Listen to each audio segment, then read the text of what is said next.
Hello. はい、どうなさいましたか？顔色が悪いですね。宇宙酔いですか？ああ、緊張なさらないで気を楽にしてください。ありがとう。何か私にできることございますか？ So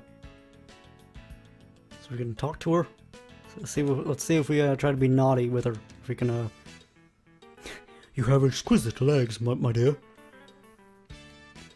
Thank you, but in zero gravity, the legs appear thinner than normal because your blood collects in the upper half of your body. Interesting. That's called bird leg. I wonder if again, like with this Kojima stuff, you never know if it's actually real stuff or what. And one thing to be pedantic about is that they call it, they're saying zero gravity, but what they actually mean is zero G, because I think my voice cracked very badly there. They're saying zero gravity, but they mean zero G, because gravity is still affecting them, like just as it would be on Earth, but since they're like in orbit or whatever, and there's no atmosphere on them, they're like traveling at the same speed as their ship, so there's no G-force, there's no force of acceleration.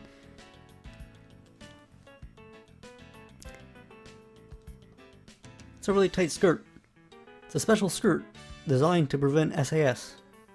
It puts pressure on the abdomen to prevent excess blood from moving to the upper half of the body as much as possible. Our entire uniform is designed this way. Interesting. Your uniform's a nice color. Brings out the curves too. It works just like my skirt. You mean not know, but we wear a rubber undershirt too. It helps prevent the muscles from atrophying in zero gravity.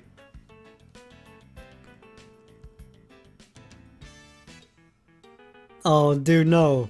This is not going to be good. I'm actually going to make a save state before doing this, because this is actually... Would it bother you if I touched your legs? Ah, get your hands off me.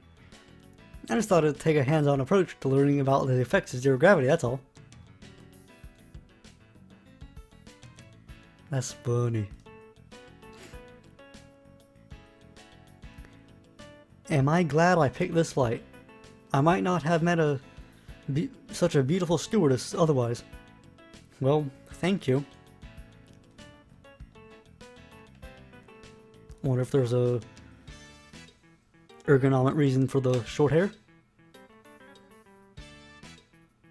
Huh.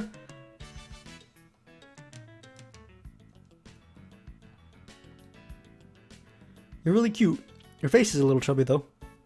In zero gravity, your blood collects in the upper half of your body, causing your face to swell a little. Yeah, that I do know about. Yeah, it's called moon face. I'm not sure about if it's called moon face, but I do know that like people who were in space for like a long time, like apparently their face tends to get kind of weird.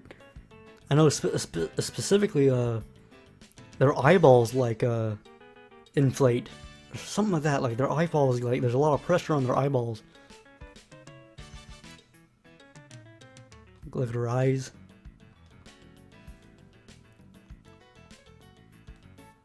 Let's actually talk to her now. Miss? Yes? Let's ask about Beyond. Beyond Coast, mankind's first space colony, was completed in 2010. Since immigration was open to the general public in 2013, the colony's population has grown to approximately 1 million people. Jesus. It didn't really look that big in the intro cutscene.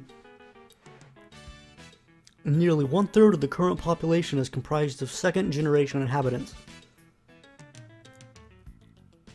So that means that, like, children of people who have gotten there. I can't wait for the days that, like, you know, like, you'll have people that are, like, 16th generation Martian citizens and whatnot. Yeah, my great grandfather, he came from Mars. he was he living on Earth for a while, and he was looking for a new home. First, he went to Europa, the moon of Jupiter, but then he came to Mars instead, and we settled there, and the family's been here all the time. The medical definition of space adaptation syndrome, or SAS, is the symptoms one experiences during adaptation to zero gravity.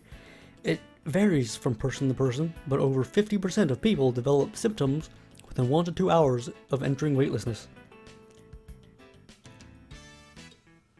The plane.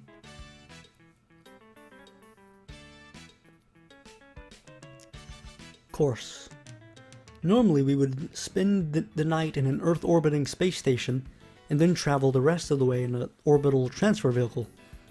But this is a direct flight to beyond, which takes about 2 days, so we'll be there soon. In accordance with the stricter space debris regulations, the plane doesn't eject waste out into space like before, so you won't get the chance to see any space fireflies like Project Mercury's astronaut Glenn or Milky Way's like Aurora 7's astronaut Carpenter. I want to say Aurora, I'm not entirely sure, but I think Aurora 7 might actually be a made up one to like keep the fiction looking cool. I've never heard the thing about the space fireflies though.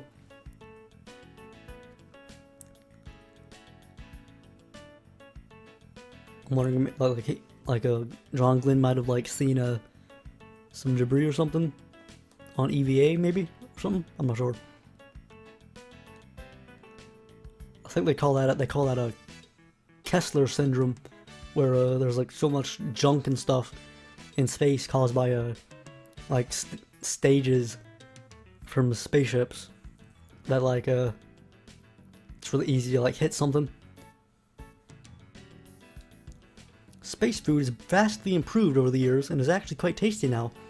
Following the latest trends on Earth, we even offer Japanese cuisine as well. However, because flavors aren't preserved very well under low pressure, we don't bother using an exotic flavoring in our food. The fuel tank, which contains liquid hydrogen and liquid oxygen, is considerably big, so there's only enough seating space for 30 people, including crew. I've noticed it's extremely quiet on board. The walls of the plane are reinforced with piezoelectric elements. They cancel out the noise from the plane by bending it into the opposite direction of the vibrations outside. That's why it was so quiet when we were leaving the atmosphere, was it? Much longer till we arrive. We're not far from beyond now. So that's pretty cool stuff. Like again, I'm not sure how much of the stuff is like just complete like made up stuff, or how much of the stuff is sort of plausible. Like someone should send these ideas to NASA or something. You never know. Think you could give me something for my SAS? A massage, perhaps? It must be really uncomfortable for you. But these things do take a while to take effect, you know. You might not need it in a little bit. Yeah, I know, but I'd still rather take something. I think you'll be alright. We'll be arriving at Beyond shortly. Oh, what if like the medicine has side effects? I'll take the medicine. Here's a Relaxiflex then. Relaxiflex? Who makes this? Tokugawa Pharmaceuticals.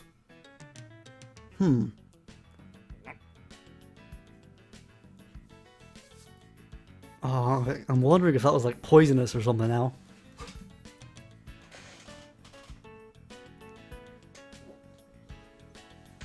I'm not sure if I should be flirting with her.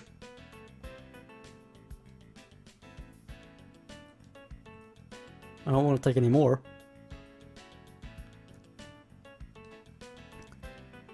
How does you and me having dinner under the stars after a land sound?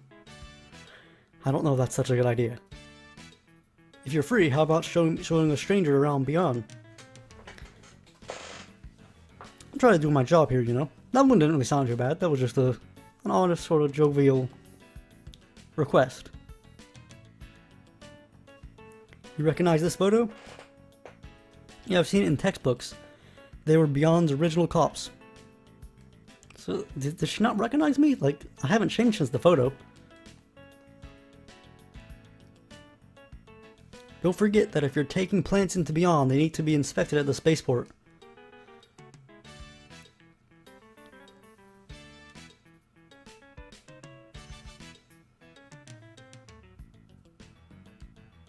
Wow, she's beautiful. You've seen the man in this photo before? I'm sorry, I don't know either of them. Okay then. I'm gonna let you go. Thanks for your time. Call me again if you need anything.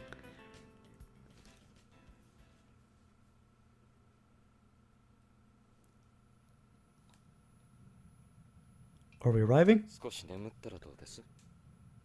そうですね。宇宙酔いも楽になりましたから。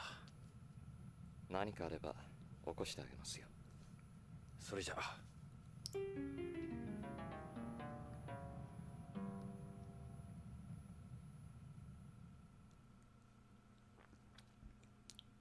It has some space dreams.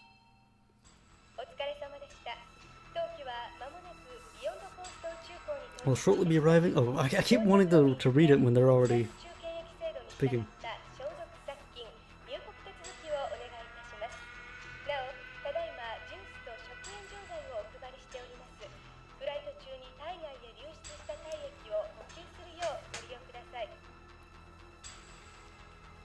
本日は当 ASL のスペースプレーンをご利用いただきまして誠にありがとうございます。またのご利用をお待ちしております。まもなくビヨンド宇宙港に接岸します。 Oh man. I wonder how long that is.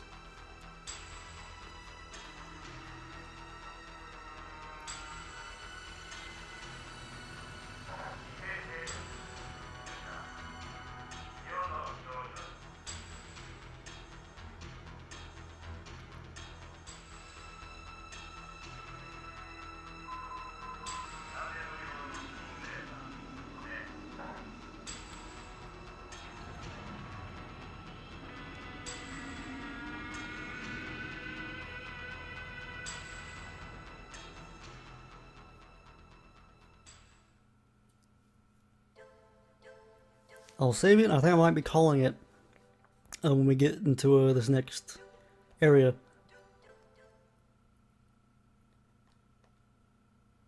Overwrite. I might not want to be overwriting too much. I'm not sure if there might be a situation where I might be able to like break the game or something. I want to load it. Act 1, Beyond.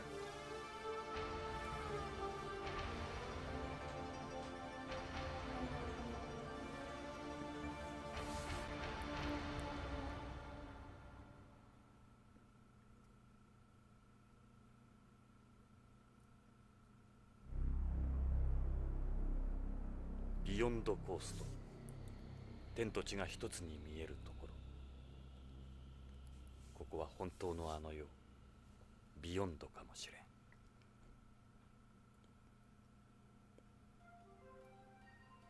地球でのネゴシエーター特権もここでは通用しまい。一人で北条の行方を探すのは困難かもしれない。エド・ブラウンに協力を仰ぐのが賢明だろう。奴なら快く引き受けてくれるはずだ。エドはビヨンド警察 BCP にいる。奴も50代半ばのはず。ポリスノーツ時代からだからきっと BCP でも出世してるに違いない。念のためにポリスノーツ時代の写真とロレインの写真を持ってきた。何かの役に立つかもしれない。BCP はこの宇宙港の近くにあるはず。まずはエドを探しに BCP へ急ごう。Alrighty then. So next time we'll be looking around this space colony. Looking pretty big, and see what all it has to offer, as well as a rendezvous with Ed. See if he wants to help us look for this woman's husband. Lorraine's husband, should I say? She's not just some woman. But yeah, this is I'm actually really enjoying it. Like I said, it reminds me a lot of Snatcher, which I also really enjoyed, plus just the the space setting of it, like all the science fiction stuff that's been thrown around. Like I really like that type of thing, and I'm enjoying it. So hopefully you guys are too, and see you guys next time on Let's Play Policenauts Blind on Lucas Soul 1000. Look it out!